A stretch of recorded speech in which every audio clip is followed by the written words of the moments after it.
जय सिया राम। एक बार एक महात्मा जी से मिलना हुआ तो बातों क्रम में बातचीत हो रही थी। तो वो कह रहे थे कि जो लोग राम नाम का जप करते हैं, राम नाम लिखते हैं, राम जी की भक्ति करते हैं, तो उसका एक साइड इफ़ेक्ट भी है। तो हमने कहा कि राम जी की भक्ति का भला क्या साइड इफ़ेक्ट हो सकता है। तो उन्होंने कहा कि राम जी जब करीब होने लगते हैं ना, जब राम जी की भक्ति बढ़ती है तो संसार में मज़ा नहीं आता, संसार की बातों में मज़ा नहीं आता, संसार के ऐसे वैसे कार्यों में मज़ा नहीं आता, किसी की चुगली करने में मज़ा नहीं आता। यानी तमाम तरह के जो सांसारिक प्रपंच हैं उससे मन हट जाता है। यह साइड इफ़ेक्ट है। संसार का मज़ा, संसार का आनंद खत्म होने लगता है जब राम जी की भक्ति बढ़ती है। तो अब आपने देखा होगा कि बहुत से लोगों को चुगली करके बड़ा आनंद मिलता है। निंदक, कबीरदास जी कहते हैं कि निंदक नियरे राखिए, आंगन कुटी छवाए, बिन साबुन पानी बिना निर्मल करे सुभाए। यानी निंदक को अपने पास रखना चाहिए। एकदम आंगन में अगर कुटिया छवा के रखवा लें साथ में बगल में तो बहुत बढ़िया है, क्योंकि बिना साबुन बिना पानी के आपके स्वभाव को एकदम निर्मल करते रहते हैं। बहुत से लोग तीर्थाटन पे जाते हैं, तीर्थ यात्रा पे जाते हैं, ग्रुप बना करके 8 लोग 10 लोग जा रहे हैं साथ में। हमने देखा है कि पूरे रास्ते चुगली करते जाएंगे और चुगली करते आएंगे, तो बड़ा आनंद आता है। लेकिन इसका कोई फ़ायदा भी है क्या? क्यों करते हैं लोग इतना? या फिर इसका नुकसान क्या है? अगर ज्योतिषीय दृष्टिकोण से देखा जाए तो फ़ायदा तो बस यही है कि थोड़ा मनोरंजन हो जाता है, दिल को ठंडक पहुंच जाती है। किसी के बारे में ऐसी वैसी बातें कह के, बातों से नीचा दिखा करके, किसी के ख़िलाफ़ किसी को भड़का करके आनंद आ जाता है, थोड़ा मस्ती आ जाती है और यही मनोरंजन हो जाता है। ज़्यादातर लोगों के मनोरंजन का साधन यही है। जब तक वो किसी की चुगली नहीं करेंगे तब तक उनको मज़ा नहीं आएगा। लेकिन नुकसान कितना बड़ा है इसका आप अंदाज़ा नहीं लगा सकते। ज्योतिषीय दृष्टिकोण से देखा जाए तो सबसे पहले जो कर्म फल प्रदाता भगवान शनि हैं, उनकी नाराज़गी देखने को मिलती है ऐसे व्यक्ति के जीवन में। बुध की नाराज़गी देखने को मिलती है और केतु की नाराज़गी देखने को मिलती है। 3 ग्रह हैं जब प्रतिकूल हो जाते हैं। क्योंकि जो कुछ भी हम बोलते हैं ये सिर्फ हमारे व्यक्तित्व को नहीं दर्शाता, बल्कि हमारी जो वाणी है हमारे कर्म और भाग्य को भी निर्धारित करती है। हमारे मुख से जो बातें निकलती हैं, जिसके लिए जो भी बातें निकलती हैं, जो भी हम बोलते हैं, वो सब हमारे भाग्य को, हमारे कर्म को निर्धारित करती है।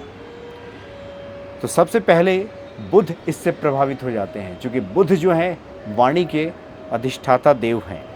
तो बुध जब प्रभावित हो जाते हैं तो निर्णय लेने में भ्रम उत्पन्न होने लगता है। ऐसे व्यक्ति निर्णय सही नहीं ले पाता, क्या करना चाहिए क्या नहीं करना चाहिए, कब क्या बोलना चाहिए कब क्या नहीं बोलना चाहिए। धीरे धीरे उसकी बुद्धि खत्म हो जाती है, वो समझ नहीं पाता कब क्या बोलना चाहिए। फिर वो इसमें इतना ज़्यादा आगे बढ़ जाता है कि उसको भ्रम की स्थिति रहती है, उसको पता ही नहीं होता। समयोनुकूल बातें वो व्यक्ति नहीं कर पाता है, तर्क शक्ति उसकी कमज़ोर पड़ने लगती है बुध के खराब होने से। संवाद जब करता है किसी व्यक्ति के साथ वो व्यक्ति, तो गलतफहमी पैदा होने लगती है, तो झगड़े का कारण बन जाता है। वैचारिक अस्थिरता रहती है ऐसे लोगों के जीवन में। सुबह कुछ बोलेंगे, दोपहर में कुछ बोलेंगे, शाम को कुछ बोलेंगे। तो पहले तो है कि बुध जो महाराज हैं, जो वाणी के अधिष्ठाता देव हैं, वो खराब हो जाते हैं। मतलब वो गलत प्रभाव दिखाने लगते हैं ऐसे लोगों के जीवन में जो लोग चुगली करते रहते हैं, जो लोग निंदा करते रहते हैं। और शनि महाराज भी इससे नाराज़ हो जाते हैं, जो कि कर्मफल न्याय के देवता हैं। कार्य में देरी ऐसे व्यक्ति की आने लगती है। मानसिक तनाव, सम्मान में कमी आने लगती है। ऐसे व्यक्ति जहाँ तहाँ बेइज्जत होने लगता है, सम्मान घटने लगता है। आर्थिक कठिनाई आने लगती है ऐसे व्यक्ति के जीवन में।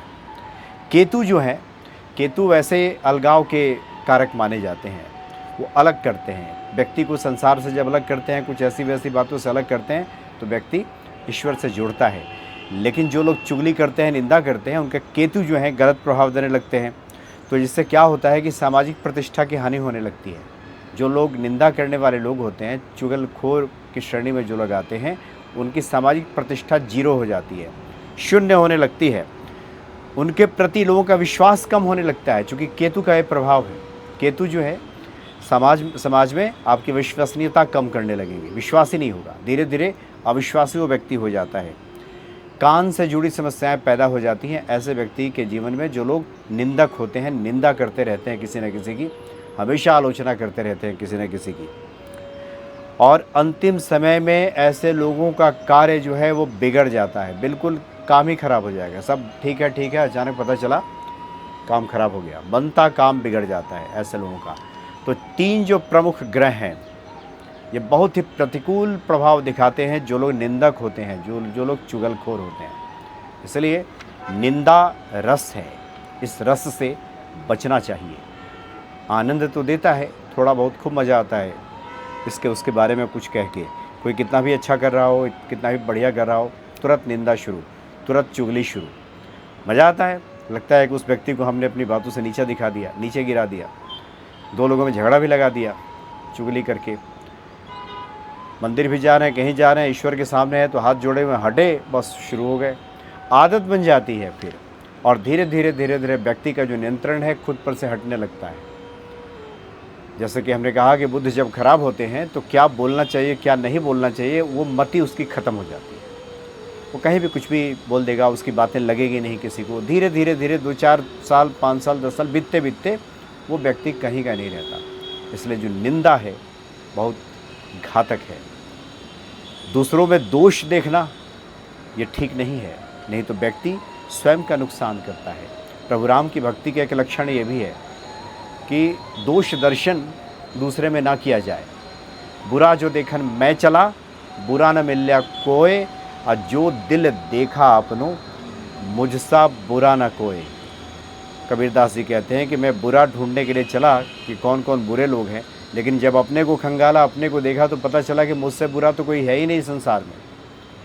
तो ये बातें जो लोग समझ जाते हैं वो निंदा में रस नहीं लेते, निंदा नहीं करते, चुगली नहीं करते, चुगलखोरी नहीं करते, और ऐसे लोगों के ग्रह भी ठीक रहते हैं, ग्रह भी शुभ प्रभाव देते हैं। इसलिए दूर बैठे हुए जो ग्रह हैं हमारे कार्यों की वजह से ही हमें गलत प्रभाव देने लगते हैं, और हमारा जो जीवन है बहुत कठिनाई में आ जाता है, परेशानी में आ जाता है, और फिर हमें लगता है कि ये तो ग्रह बाधा है, ग्रहों की वजह से तो हो ही रहा है, हमने ही किया है, अपने ग्रहों को बिगाड़ लिया है, जिसकी वजह से चीज़ें होती हैं। इसलिए चुगली से बचने की आवश्यकता है, तभी जाकर के भक्ति फलित होती है, और जो कुछ भी हम ईश्वर दर्शन करते हैं, आराधना करते हैं, उसका पूर्ण फल तभी हमें प्राप्त होता है। जय श्री राम।